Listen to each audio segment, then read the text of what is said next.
My name is Joseph Newcomb, and I'm a registered sex offender. I had unresolved sexual issues involving little girls.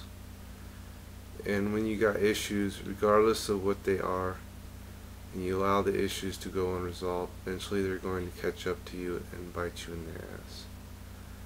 I remember sitting in incarceration. It was probably the lowest and one of the hardest points in my life. At that point in time, I had to ask myself, just how much purpose does my life have now? The only thing I could think of is that maybe I could give back for my wrongs somehow. Maybe I could prevent the next me. Maybe I could prevent someone from going down the bad road I had went down. At the time I was committing such sexual wrongs, I couldn't even imagine telling anybody about my sexually inappropriate thoughts of underage girls, or even the things I've done after the fact in an attempt to get help.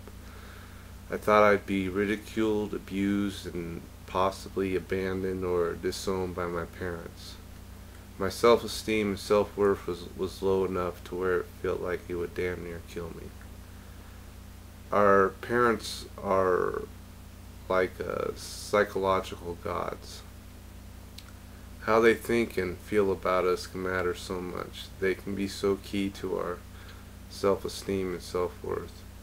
But once I really seriously started reading the Holy Bible, I found another parent in the God I read about. This God showed me great wisdom and guidance, and He accepted everybody regardless of their shortcomings and sins.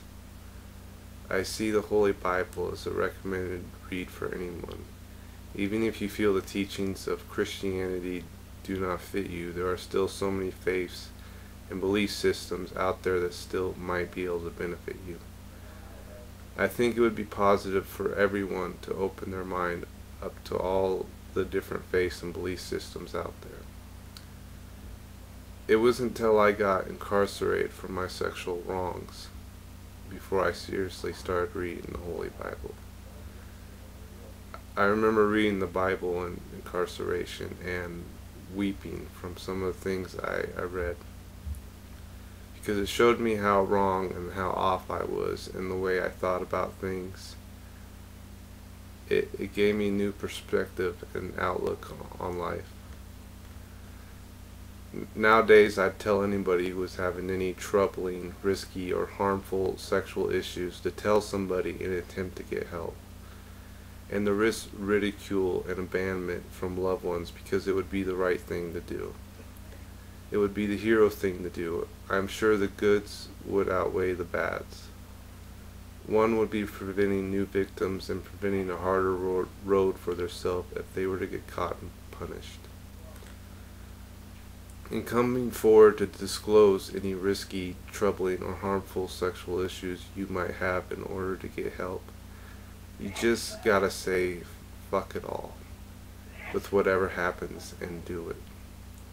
Some people might be afraid of any drastic change in their lives, but if you get caught doing something sexually wrong, your life's going to drastically change regardless.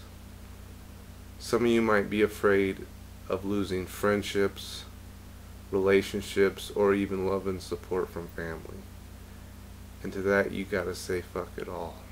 I believe it would be easier to lose those things than to have the guilt on your conscience of sexually wronging one or more people.